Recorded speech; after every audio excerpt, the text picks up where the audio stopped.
Mic check. 1, 2. Hey, everybody. Good afternoon. Good afternoon. How's it going? Hey, and this is TNT Joe-Fi, tech news that Jerome Ortega finds interesting. Good afternoon to people in the Midwest and on the East Coast. Good morning to people on the West Coast. How's it going? Welcome to day number something for quarantine, episode number something for TNT Joe-Fi. Just quick FYI, guys, I am not feeling the best today. I am, I don't know, just feel a little off. So I don't know how long this stream is going to be.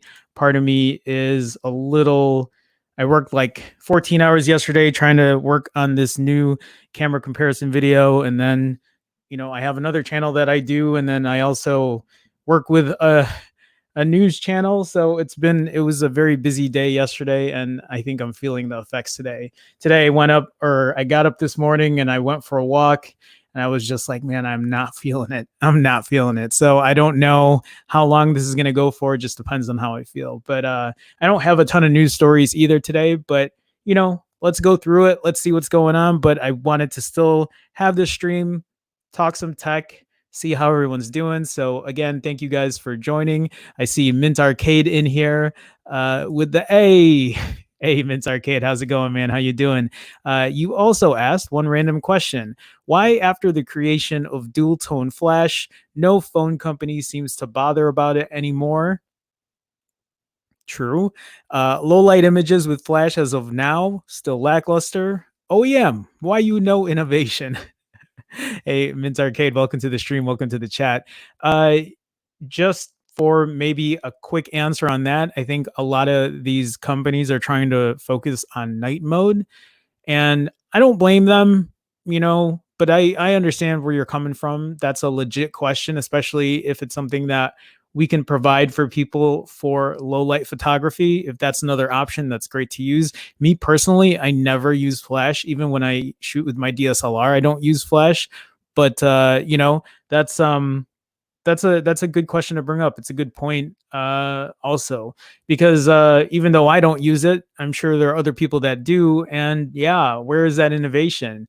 I think a lot of people want new things to come out, right? We want these things to develop and get better, but where the focus is, and where the focus is on right now, it's on profit, and it's 5G.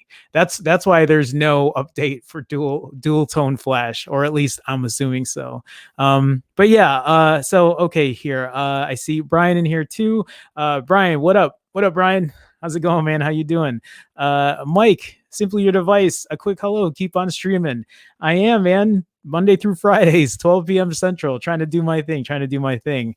Jerome, it's okay to to take a day off. Yeah, I think that might be coming soon.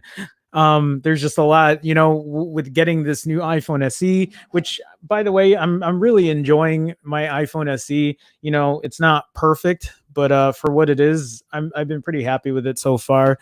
But yeah, messing with the phone and doing camera comparison tests, I think on top of everything else I'm doing, is kind of maybe taking a slight toll on me. So I might need to give myself a day off in the near future. Also, I'm working on what am I on, right? I mean, I'm completing my 90-hour fast today, but I'm actually going to do another day. So I'm about to do a 115-hour fast, I think, or 110. We'll see. So anyway, let's get started, guys. Let's talk about phone stuff. Let's talk about this pop-up camera that Samsung wants to unveil, or at least is working on, which I'm kind of excited about. This is something that I have been advocating for the last couple streams. I think a lot of us are tired of notches. A lot of us are tired of punch hole displays. I mean, maybe some of us aren't, maybe some of us prefer it, but I would rather, and I've said this in the past, I would rather have a thin bezel up top, so then I get a full screen without any kind of, again, a notch, a water drop, a teardrop, a punch hole, whatever you want to call it. I would rather have a pop-up camera over all of those things, or at the very least, just give me a thin bezel on top where then I can still use my full screen. That's how I feel about it. Okay, so this article on Android Central says Samsung is working on an A series phone with a pop-up camera. Samsung's adopting a pop-up camera for the first time. What you need to know: Samsung is working on a new A series phone with a pop-up camera. Surprise, surprise, Sony. Samsung's always working on a new phone. If I could just take the time and label out every single model they have released every year, I think it would be unbelievable. I don't know if they have over 24 different models in their lineup, maybe more if you want to start including international phones or whatever. There's just so many goddamn phones from Samsung. But here's another one. But this one's going to come up with a pop-up camera, which I would be pretty excited about. This is a first for Samsung, who had previously relied on hole punch displays. Hole punch displays? Punch hole displays? Which one is it? It's a hole punch. I've been saying punch hole. Hole punch. The firm, I'm tired, guys. I'm tired. The firm will also ditch the headphone jack. Oh, well, there you go. Yeah, now you're going to ditch the headphone jack. Okay. Continuing the trend it started on its flagships. I mean, I can bitch and moan about it, but I use AirPods Pros, so I don't know. It's still, again, it's something that I'd rather not have a company remove, because there are other people who do use wired earbuds, wired headphones, and I will use them occasionally. But yeah, it's just unfortunate. So Samsung is working on an A series phone, according to a new leak. The mid-range smartphone will come with the same full screen face design that Samsung's other A series units have, albeit adopting a new pop-up style front-facing camera. It will have a rear fingerprint reader, is what I'm assuming, not a camera, and it'll be equipped with a triple camera setup. It's unknown what would be likely. It's unknown what that would be. Goddamn, why is this sentence so? It's unknown what that would be, but likely a variant of the wide angle, ultra wide, macro, or telephoto lens setup OEMs have revealed. have reveled in recently. Other than that, the phone will have a 6.5-inch display, a single USB Type-C port, and no headphone jack. It's unclear when Samsung will release this, as supply chains and wallets remain throttled for the near future. I did take a look at this video, just a real quick thing, just to kind of see what it would look like. Do they have that pop up actually, or is it just, oh, it's just open like that? But yeah, I mean, I would be intrigued to see this, and I hope maybe this is a way for other companies to spur pop-up cameras. If they cannot figure out how to put an under camera display on their phones right now, I will take this. I will take a bezel on top. I just would rather not have a notch again. I really wouldn't. When they first came out, I guess I wasn't so against it because I was like, okay, it's a notch, but they're giving you more screen. But yeah, I would rather just give us a full screen, give us a pop-up camera, give us a bezel on top instead. I'll take that, me personally. This new A series phone would be a first for Samsung. The company has relied on the Infinity O, V, and U style of design for the most part, with the exception of the Galaxy A80 and its weird swivel. Why don't I even know what an A80 is? There's so many goddamn Galaxy A series phones. Even OEMs like OnePlus, who used the pop-up camera in the past, are moving away from it, which I think is unfortunate. I feel like, go ahead and take those and use it. The A series remains one of Samsung's most popular and accessible lines when it comes to balancing specs and prices. The company's latest flagships, the Galaxy S20 and S20 Ultra, didn't do so well in the market. Yes, that's an understatement, I think, primarily due to sky-high pricing. And it is phones like this upcoming one that meet the consumer where their wallets can afford that are more important than ever. This article seems really poorly written. But yeah, that's about it. That's what I have on the pop-up camera for Samsung. Again, I think one of the reasons I want to see them do this is because I think this will help maybe other manufacturers follow this trend and have this as an actual thing instead of having this goddamn hole in the top center of my phone. Okay, so let me go back into chat here. Let me see what's going on. Hackney Man, yo, Hackney Man, how's it going, man? How you doing? Welcome to the stream. Welcome to the chat. Appreciate you stopping by. Big House Productions. Hey everyone. Oops, didn't mean to do that. Hey Big House Productions. How's it going, man? Oh shit, you know what? I apologize to people who super chatted yesterday. I actually did not have a chance to update my intro and outro. So it's just a day outdated, but I'll get that added in there. There were some new super chats yesterday that I forgot to add in there, like BG Tech Life, and I'm sure somebody else did, and I can't remember. But guys, thank you, Big House. Welcome to the stream. Welcome to the chat. If you guys just came in, I am not feeling so hot today, so this stream might not be super long, but just FYI, just giving you a heads up. I am also working on camera comparisons with my iPhone SE, which is right over here, so you can see it. So it's been a busy day yesterday, and I've just had a lot going on. So, I'll let you know though. Mint Arcade says, please give a heads up though. If you're skipping a day, I might grind through a whole night with no stream. I'll let you know. I mean, here's the thing, Mint Arcade. If I'm gonna stream, if you don't hear from me, that means, or if you don't hear me saying I'm going to skip a day, for the most part, I am going to stream. So if I don't say, hey, I'm not going to show up tomorrow, I'm pretty much going to be there. If you want to know, heads up, usually I'll post a thing on Twitter.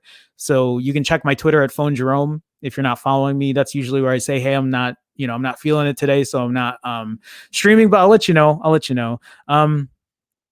Okay, so Mint Arcade also says, believe me, full screen is the best experience, coming from a pop cam phone owner here. I'm so jealous because I've never owned a phone with a pop-up camera. I would love to have one, just to have one. I still think that's one of those things that I could show off to friends and be like, hey, but can your selfie camera do this?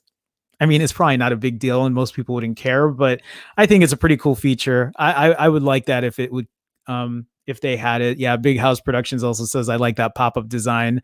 Yeah, for sure. Hackney Man, early question today. Would I be crazy to buy a Pixel 4 XL in 2020, providing there's a price drop? That's so funny you say that, because oh shit, I thought I had this as one of my stories. I actually do have it as a story. And we can talk about that. And actually, you know what? Let me pull that story up because I had saved that and I wanted to talk about that too.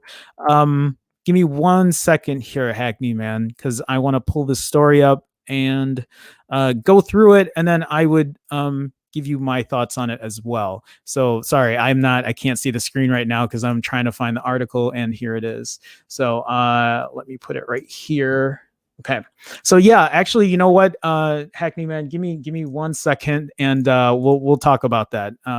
Okay. So oh shit, sorry, was audio playing? Audio wasn't playing, was it? Hopefully it wasn't. Okay. Anyway, that was just I had the stream open on another window, but okay. So let's see here.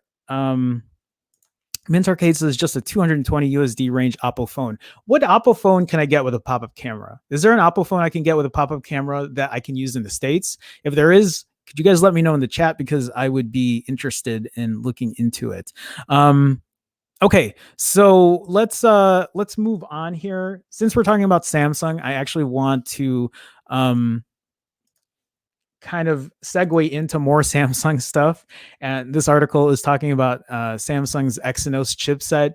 There's been a lot of flack for the Exynos chipset instead of because okay, so Samsung for the Galaxy S20 uses the Snapdragon 865, right? And that's their chipset that they've been using. But the Exynos 990, I think, is what they use internationally, and that's been getting a lot of flack. I think it's also up for some kind of lawsuit or something because the performance isn't as good. And then I guess there's an issue with the battery as well. It's a video, but I think this has some like a bit of info on how this Exynos 990 chipset fares in terms of battery on the Galaxy S20.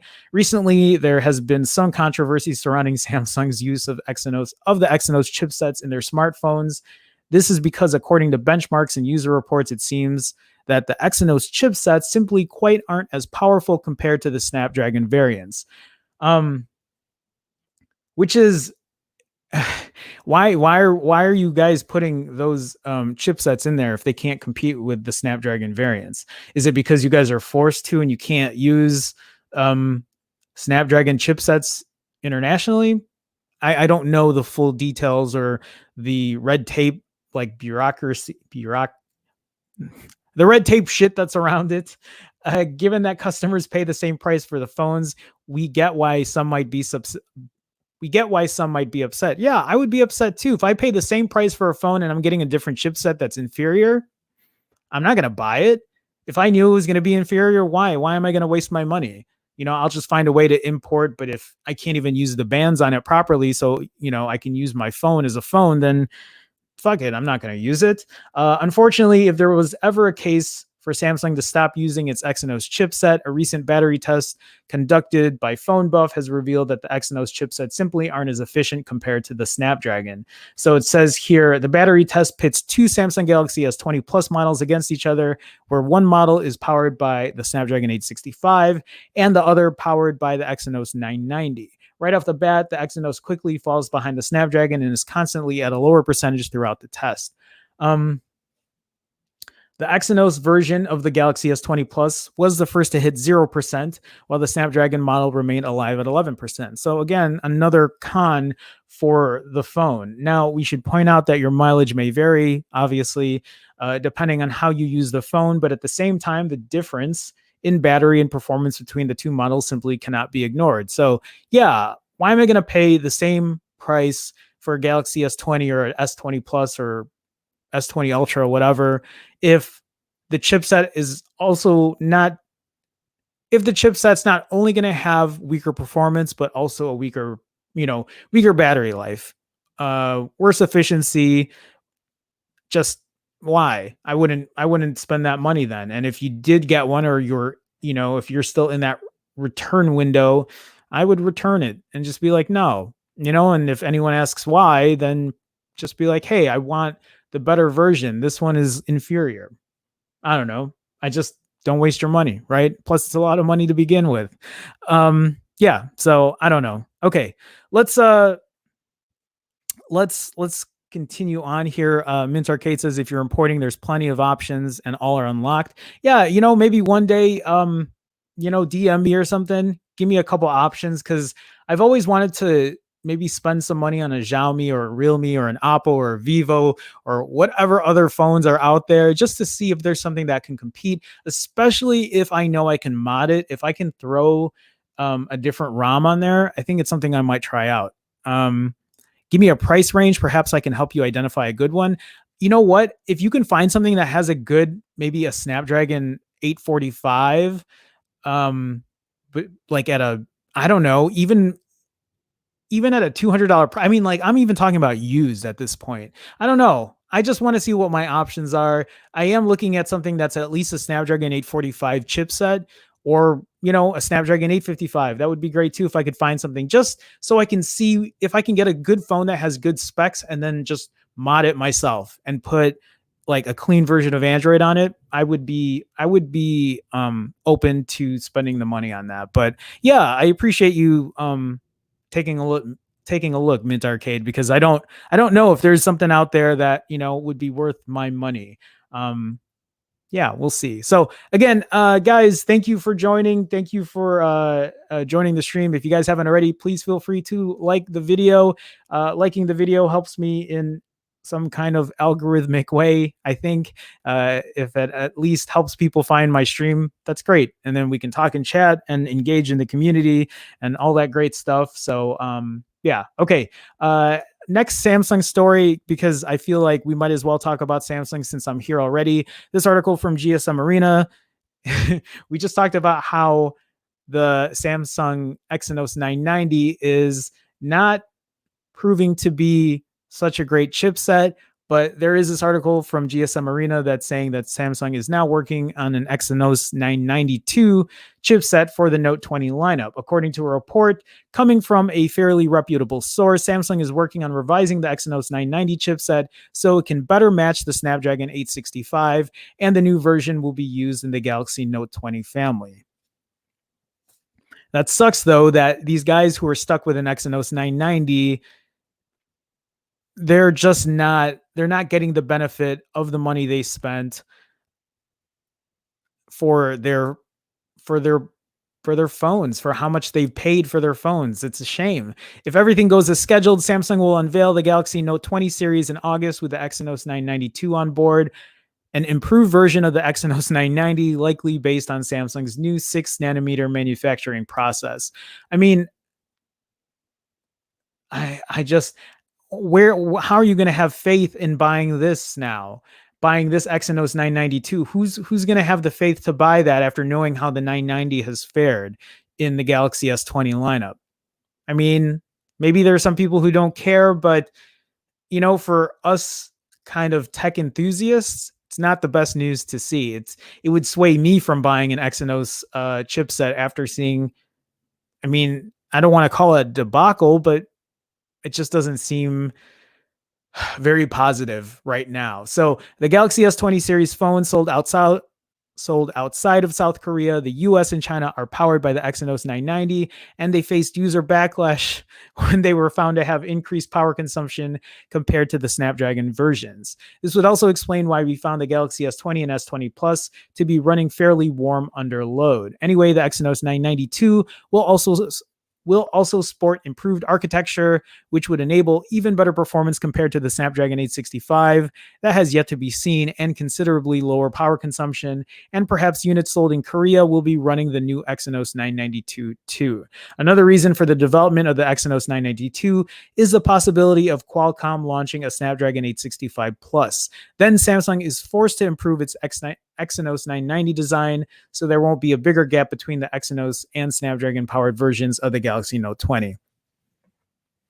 Yeah, I don't know. Again, it's hard to have faith in getting this chipset or even buying this phone if your only choice is to get the Exynos 990 or this future 992 that's coming out. Maybe it's time to look for something else. If you're a fan of Samsung and you appreciate their Galaxy series lineup, it might be better to move on to something else if you can't get a Snapdragon version and that's what you wanted. Again, don't waste your money if you know that your money can work better elsewhere. End of story. That's really just how I feel about it. Mintar Gate says, I don't have Twitter. Hopefully you're okay with Instagram. Yeah, feel free to DM me, man. No problem. Actually, did no, someone else DM me yesterday. I have to look into that. Sorry, off topic. Okay, so moving on. I have this article from Android Central talking about the OnePlus 7T and the iPhone SE for 2020. Which should you buy? This is actually something that I've been thinking about recently because the OnePlus 7T can be had now at $499, right? So it's $100 more than the iPhone SE, but I guess spending that extra $100 really depends on what you're looking for. Because in that same respect, you can get a Pixel 4 right now for $499, also an extra $100. But again, this depends on your priorities. So I haven't read this article yet, but we'll read through it. I'll give you my thoughts. And if you are in the market for a phone right now or upgrading or whatever, maybe it's time to see what your other options are. So the OnePlus 7T continues to be one of the best phones in 2020, offering powerful internals backed by a gorgeous 90Hz AMOLED display, decent cameras, and all-day battery life. You also get one of the best Android skins in Oxygen OS, with the user interface devoid of any bloat and receiving regular updates. As an overall package, the OnePlus 7T is one of the best phones right now. The iPhone SE 2020 turns the value segment on its head. The phone is powered by the A13 Bionic, the same chipset that you'll find on the iPhone 11 series. The design itself is unchanged from the iPhone 8, and the bezels are huge for a phone in 2020. That said, you get IP67 water resistance and wireless charging, a reliable camera, and more software updates than any Android phone. So right off the bat, the iPhone SE is the cheaper phone. It has an amazing processor in it, and the camera's really good, at least in my testing so far. It will probably outperform the camera in terms, or it'll probably outperform the camera in the OnePlus 7T. That's my assumption. But I don't know because I don't have a 7T, so I can't do a head-to-head. All I know is I've been testing the iPhone SE right now, and the camera quality, at least from my recent findings, have been very good. But then if camera is not your biggest priority, the OnePlus 7T is going to give you a much better display. You know, you get 90 hertz refresh rate out of that. And there's a lot more, which I could say right now, but let's kind of go into this article and read up on it. So the pros, again, a 90 hertz AMOLED display, powerful internals, 30-watt wired charging, stereo sound, clean software with regular updates. For the iPhone SE, you also get, the A13 chipset, IP67 water resistance, wireless charging, 4 years of guaranteed updates, and a great value. So the cons, no water resistance and no wireless charging. For me, those are not deal breakers in my book. I would rather have other features than water resistance and wireless charging for me. The cons on the iPhone SE are big bezels and a 720p display. OnePlus dominates the value segment, and while the manufacturer churns out new phones every 6 months, its devices continue to hold up fine after several years. That's a big point to put here. Its devices continue to hold up fine after several years. I don't know if you can say that about every Android phone, especially ones that don't have a cleaner skin, but not only in my personal experience, but from others as well, people who own OnePlus phones, they seem to be able to hold on to it for a couple years. It might not have the best camera on it, but as far as performance and how smooth it is and how fast it is, it's well performing for what it gives you. For instance, the OnePlus 7T is still one of the fastest phones in the market today, and the fact that you can now buy it for $499 makes it a decent value. But with the iPhone SE launching at just $399 and offering exciting features like wireless charging, there's more than enough choice if you're looking to pick up a mid-range phone this year. So the OnePlus 7T is a stellar phone, and the iPhone SE isn't far behind. OnePlus has steadily plugged away at the value segment over the last 5 years, offering sleeker phones with more powerful chipsets and exciting new features with every generation. It's just too bad that the OnePlus 8 and OnePlus 8 Pro are very expensive this year around. It makes it hard for me to recommend it to people for spending $700 on the OnePlus 8. when I can tell someone, hey, if you're just looking for a good phone with fast performance, the OnePlus 7T might be the better value. The highlight on the OnePlus 7T is a 90 hertz AMOLED panel that makes everyday interactions that much more smooth. When seen next to a regular 60 hertz screen, a 90 hertz panel feels incredibly responsive. 6 months down the line, the OnePlus 7T feels just as fluid as day one. And I don't argue with that statement at all. I feel like for a lot of people, the OnePlus series phones they do well even over time. The 6.55-inch FHD Plus display is one of the best you'll find in this category. And when you factor in the thin bezels and the fact that there's stereo sound on offer, the OnePlus 7T is a fantastic choice for gaming and consuming multimedia. The internal hardware is just as robust with a Snapdragon 855 Plus chipset, joined by 6 gigs of RAM and 128 gigs of storage, Wi-Fi AC, aptX HD audio codec, and a 3800 milliamp hour battery with 30-watt wired charging. Like, those are high-end specs. The fact that for $499 you're going to get an 855 Plus chipset and 128 gigs of storage, 6 gigs of RAM, that's a great deal. It really is a good value. You also get an in-display fingerprint sensor that works reliably, which is something that I've heard. I don't own a OnePlus 7T. I do. The last OnePlus phone I've had is a OnePlus 6T, and I wasn't happy with the in-display fingerprint sensor, but I've heard that the 7T or the 7 has improved dramatically over what the 6T offered. That's not bad at all for a phone that now retails for $499, but there's a new contender in town if you're looking for value in 2020, the iPhone SE. Actually, here's a point too. So you buy this OnePlus 7T and it's $499, and I don't think there's any tax on that. That's $499 shipped for a brand new phone, compared to even the iPhone SE. You're paying $399, but I paid, was it $25 in tax or so, something like that. So that ended up being $425. And let's not even forget the internal storage in there, because if the OnePlus 7T can be had at $499 shipped with 128 gigs of internal storage, the iPhone SE is only $399 for 64 gigs of internal storage. You're going to have to pay $450 for the 128 gig version plus tax on top of that. And then now it's a lot closer to $499 for both of those phones. In fact, yeah, if you want to compare it that way, then they're almost very similar in price. But again, your priorities here is what should determine why you're buying that phone. You want the better camera, it's probably going to be the iPhone. You want, a better display. You want fast wired charging. The OnePlus 7T is going to be the better buy, especially if you're in the Android ecosystem, if you enjoy Android, if you enjoy that kind of customizability. Is that a word?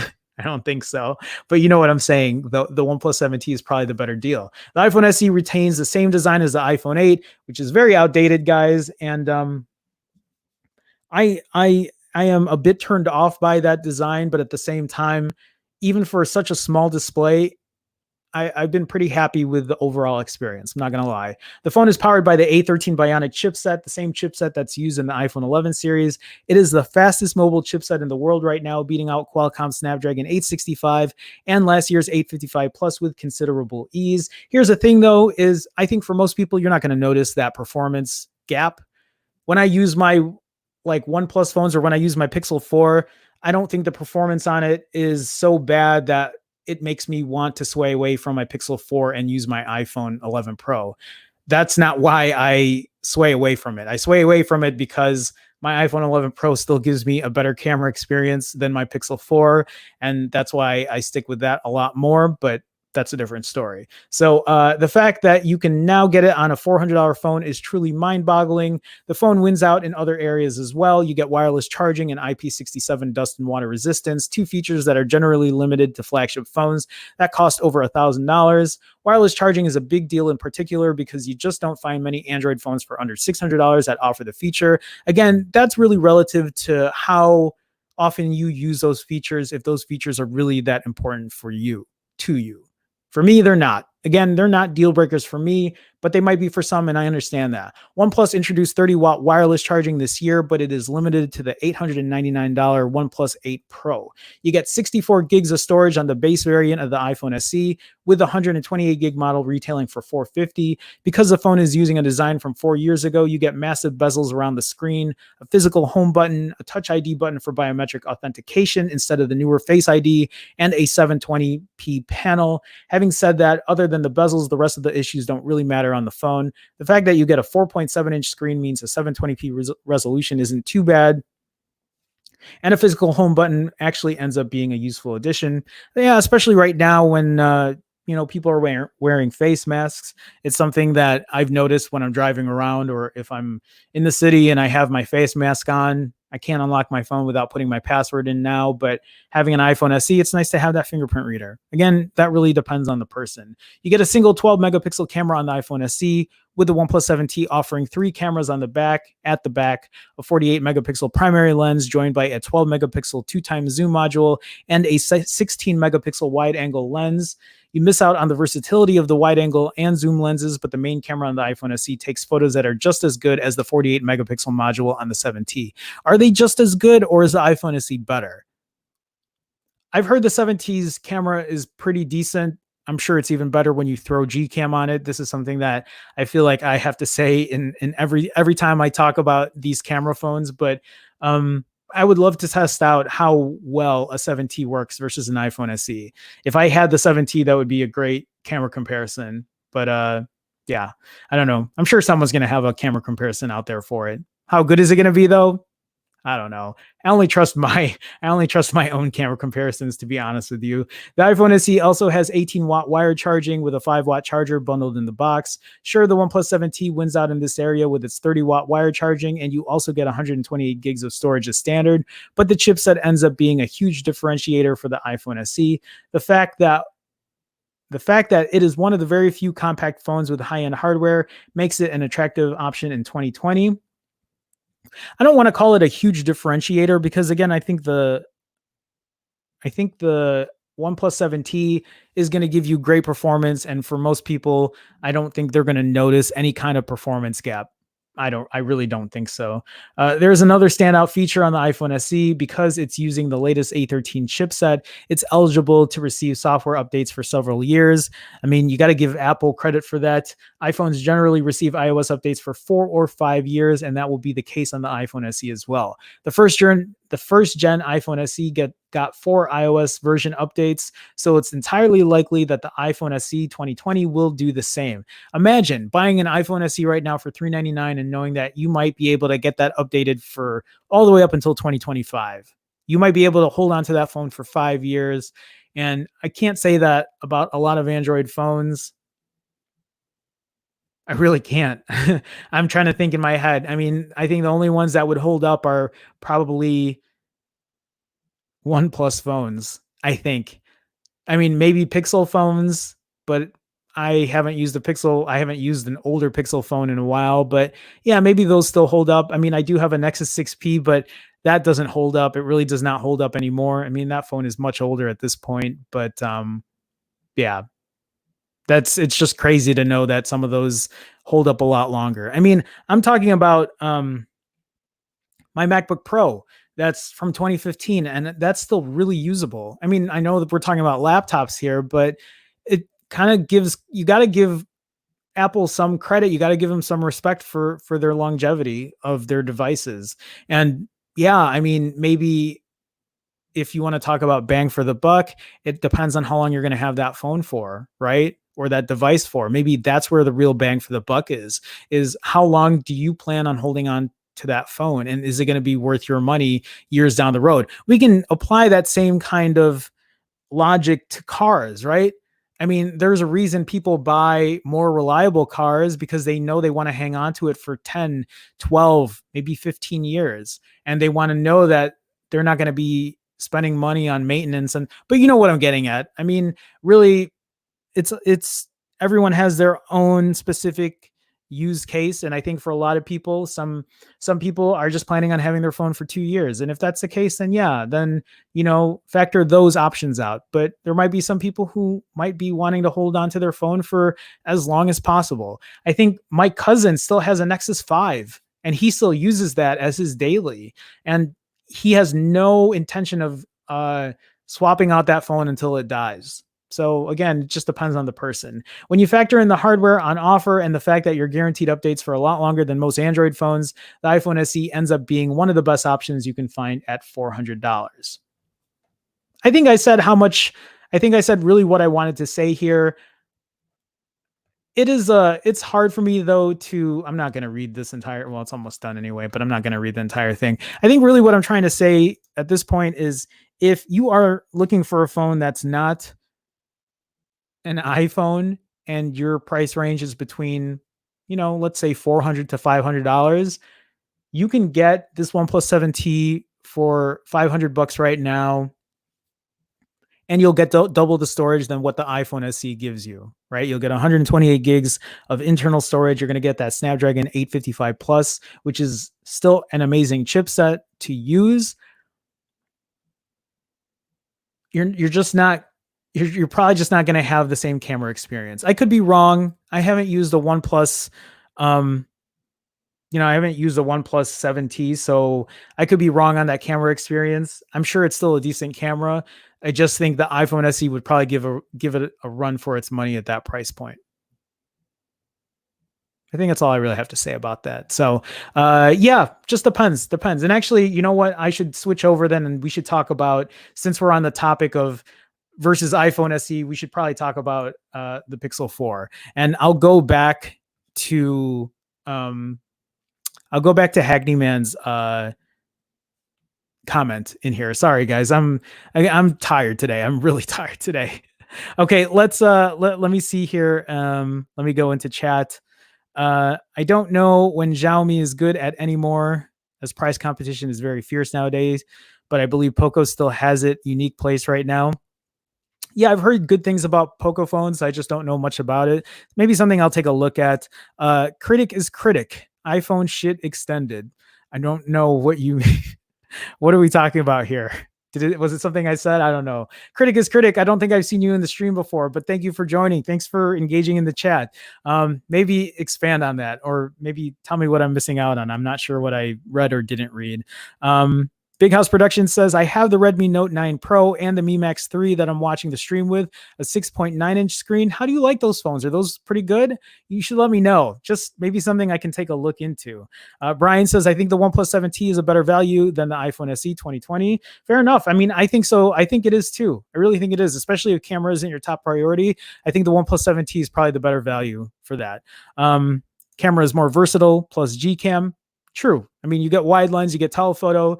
I just don't know how good either of those are, but yeah, if I could test it, I would. Okay, guys, let's talk about the Pixel 4. Since we talked about the OnePlus 7T, we might as well talk about the Pixel 4 as well.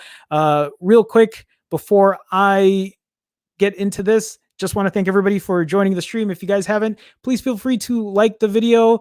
Liking the video helps me, I think, in the whole algorithm scheme of things, helps me get people to find the stream. Maybe not. But I do appreciate it. If you guys haven't already, please feel free or consider subscribing.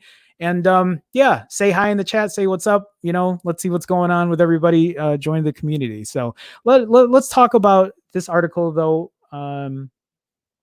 From Android Police saying, should you still buy a Pixel in 2020, or should you still buy a Pixel 4 in 2020? 6 months later, the Pixel 4 is a much better purchase. So the Pixel 4 and 4 XL might only be 6 months old, but a lot has happened since then. Samsung revealed its new Galaxy S20 series. Motorola announced its first high-end phone in years, and the OnePlus 8 and 8 Pro debuted. All three of those are way too expensive. The Pixel 4 has also changed over the past few months. It has received several new software features, and the price has been cut. And that's the biggest point about this article here, or at least the statement, is the price has been cut. When the Pixel 4 first came out at $800, I just kept talking about how it was so overpriced. It really was. And now that it's $500, it is a much better value. I still think it could probably drop a little more, but $500 isn't bad. I think my biggest argument with that right now, though, and this is actually something for Hackney Man too, since he asked this question, is $500 for 64 gigs. It's decent, but Hackney Man, if you're still in here, did you see how much the 128 gig version is going for? They upmarked it by $100. So if you want the 128 gig version of a Pixel 4, you got to pay $600, which means that you would be paying, I think, $700 then, right? For a 128 gig version for the Pixel 4 XL. $700 is a lot of fucking money. That's a lot more than I would be willing to pay. So the question is this: should you still buy the Pixel 4 in 2020 if you need a new smartphone? I think the answer for most folks is yes, but let's go over the factors you should consider. Hardware is acceptable, but not amazing. Okay, so a Snapdragon 855 processor, 6 gigs of RAM, large AMOLED screens with a smooth 90 hertz refresh rate, and 64 or 128 gigs of internal storage. The key difference between the Pixel 4 and most new flagship phones released in 2020 is the processor. The Pixel 4 uses 2019 Snapdragon 855, while more recent devices like the S20 or OnePlus 8 series use the newer Snapdragon 865 chip. The newer one uses or includes 5G support, which the Pixel 4 lacks, but most carriers 5G networks aren't very good right now anyway. Yes, I've been saying this in every chat. Do not buy a phone right now for 5G. Don't use that as your, priority factor in looking for a phone. 5G is still not the reason to get a phone right now. Of course, the hardware pitfalls that the Pixel 4 had at launch haven't gone anywhere. The battery on the smaller Pixel 4 has been a point of contention, as it might not be large enough to get you through a whole day away from a charger. So for me, it'll get me through a whole day, but that's only because I'm quarantined right now and I'm using Wi-Fi more than anything else. I have also tweaked my Pixel 4 so that it saves battery more. I wish I didn't have to do that, but that's the only way I can get through a whole day. So if you're not going to have a charger and you're I would say medium heavy to heavy user, don't get the Pixel 4. Look for the Pixel 4 XL. This is what it's saying here too. Also, some might balk at the 64 gigs of storage the cheapest Pixel 4 comes with, especially when the Galaxy S20's base model has twice as storage, as well as a micro SD slot, which the Pixel 4 lacks. So the software is good. We all know this. Stock Android, great. I'm happy about that. So yeah, the Pixel 4 and 4 XL were undeniably a poor value at release, starting at $799 and $899 respectively, even though the software experience was on par with other Android flagships at the time and has become better. It didn't have as much RAM or storage as some other popular phones. However, it didn't take long for the sales to start. The Pixel 4 now just starts at $499, while the base Pixel 4 XL costs $599. That's a fantastic deal. I agree to a certain extent. I think they could still chop off like $50, and I think that would be a better deal, but that's just me. I might be asking for too much, but I mean, you price it at that point, and I'm not going to spend the money on it. Like $499 with 64 gigs of storage, even though it has a high-end, one of the best cameras on the market right now, I still think it's a little high. Even the high-end 128 gig Pixel 4 XL, which costs $699, is $300 lower than the cheapest Galaxy S20. The cheapest OnePlus 8, 128 gigs of storage, 8 gigs of RAM currently goes for $699. Yeah, but again, we were just talking about the OnePlus 7T that you can get with 128 gigs of storage, and is it 6 gigs of RAM for $499? But I mean, I get the point that they're making. So, actually, Hackney Man is up here too, or you're still in here. Yeah, the Pixel 4 XL is $929 in the UK. Jesus Christ, not paying that for it. I'm just gonna scroll up, Hackney Man, to see what your original question was. Would I be crazy to buy a Pixel 4 XL in 2020, providing there's a price drop? Is the battery and screen decent? I have an iPhone, but want to come back to Android. Whew, man. Okay, I didn't really realize the rest of the questions there. Let me give you my personal experience with it. Since I've had the Pixel 4 since its debut, since I've had the iPhone 11 Pro since its debut, the battery on the iPhone 11 Pro has been exceptional. I am not the heaviest of users, but I would call myself a medium heavy user. And on my iPhone 11 Pro, I can get through a day and a half easily without worrying about my battery. The Pixel 4, I cannot ever. Again, I've had to tweak things to save battery on it. And if I were to recommend a phone, I mean, it would be the Pixel 4 XL. At the price though, it really depends on what you're paying for it. And if you can live with 64 gigs of storage, then yeah, if I don't know what 599 US dollars translates in the UK, or if it's even on sale in the UK, but if it isn't, I don't it's not worth the retail price. I'll tell you that right now. If 929 is what it's selling for, in the UK, I wouldn't get it. I would hold on and I would wait. Um, and again, if the camera isn't your biggest concern, then maybe take a look at a OnePlus phone. I don't know where your mind is going though. If you want the newest version of Android, then yeah, the Pixel is really your only option. But yeah, I don't think it's the best value if you're going to be paying retail price. I would not recommend it at that retail price at all. I would wait for a sale if there's a sale. But yeah, that's how I feel. I don't really have too much else to share on that. And I think, even this article from Android Police feels similarly. But yeah, I mean, if you have any other questions, let me know though. But I see Brian in here with the $1 super chat. Brian, thank you so much, man. Thank you for the support. You know what, Brian, I need to actually take a look and see how many donations you've had in a row. So I can say, hey, you're on a XX amount super chat streak, but you're at like 20 something streams in a row. So thank you, Brian, for the $1 super chat. Thank you for the support. I do appreciate it. Okay, let me scroll down and see what else is going on here. Mint Arcade says that's my concern because USA uses different bands. How do you cope? Yeah, I don't know, man. I mean, that's the US using proprietary stuff, and again, a lot of that stuff is also money wise, I'm sure. So I don't know. Okay, let me see here. Yeah,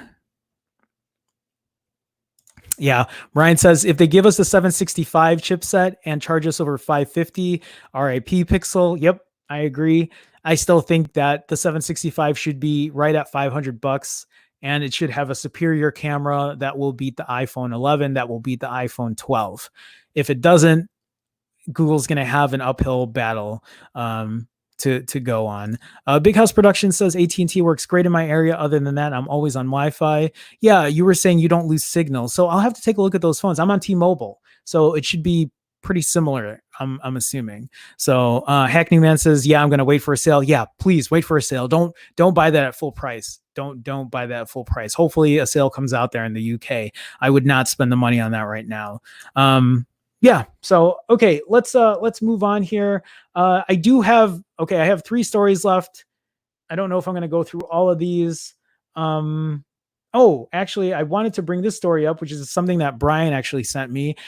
This article from 9to5Mac talks about how the iPhone SE lacks support for haptic touch on notifications, and it's not a bug. I'm just going to do this story real quick.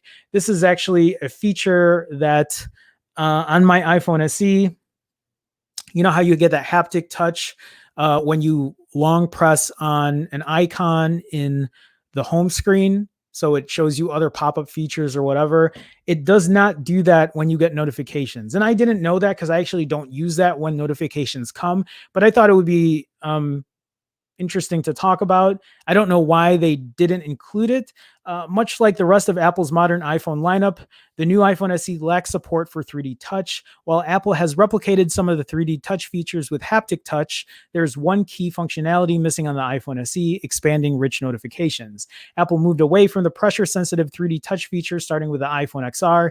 In its place, iPhones gained a new haptic touch feature, which replicates some 3D capabilities using a long press rather than pressure sensitivity. For example, on the iPhone 11 and iPhone 11 Pro, users can long press on a notification to see the full text. For instance, long press on a Twitter notification and you see the full rich preview of the tweet with quick actions to reply and like.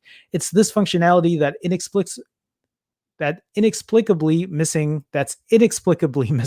from the new iPhone SE through the lock screen and notification center. For an incoming notification on the iPhone SE, you can long press and view the rich detail, but from the lock screen and notification center, long pressing to engage haptic touch does not work. Yeah, I've tried it. It doesn't work. I don't know why it doesn't work. I don't know why they're not including it in there, but they were saying here that it might be possible. They said that the iPhone XR didn't have it, but they eventually added it in there. So it says here, this is an incredibly odd omission, and it makes no sense that Apple can't resolve the missing functionality via an update to iOS. The iPhone 8 supported 3D touch with pressure sensitivity. So not only do you miss out on that functionality with the iPhone SE, but Apple has also failed to replicate the features with haptic touch. So yeah, hopefully they add that in there. I don't know why that wasn't included. I don't use it as much, but I'm sure for the people that do, yeah, just give it to the users. Why not have that in there? I don't know. Maybe I don't know why they didn't include it. You would think that's something that would be in there by default. So yeah. Okay. Moving on, guys. Real quick, I'm just going to go over these two articles, and they're just deals right now. So this article from Engadget, you can get brand new Pixel Buds. I talked about this yesterday on yesterday's stream, but they're $179 retail, but you can get them on sale for $125 at US Cellular. So it says here, the only catch is only those who live in areas covered by US Cellular can purchase the buds from the site. A quick look at the provider's coverage map suggests that the majority of the US is covered, but you'll want to check the map before you attempt to get this deal. So yeah, save yourself, what is that, $50? More than $50 if you can get them at US Cellular. If you're in the market for Pixel Buds, I did do that review yesterday. Not review. I read through a review. So if you're looking for that, check yesterday's stream. I did talk about that. And then this article here from T-Mobile, not T-Mobile.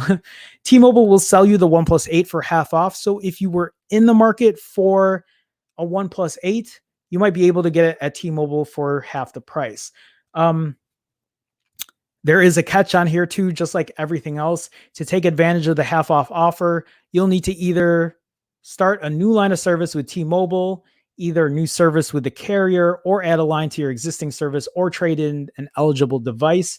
And naturally, you'll need to sign a 2-year contract. The reduced price comes in the form of reduced credits. And if you cancel your line before the 2-year contract expires, you're on the hook for the full price of the phone. But if you plan to stay with T-Mobile for 2 years anyway, it's a good deal on a decent phone. So yeah, 2 years for, what is it? $350, right?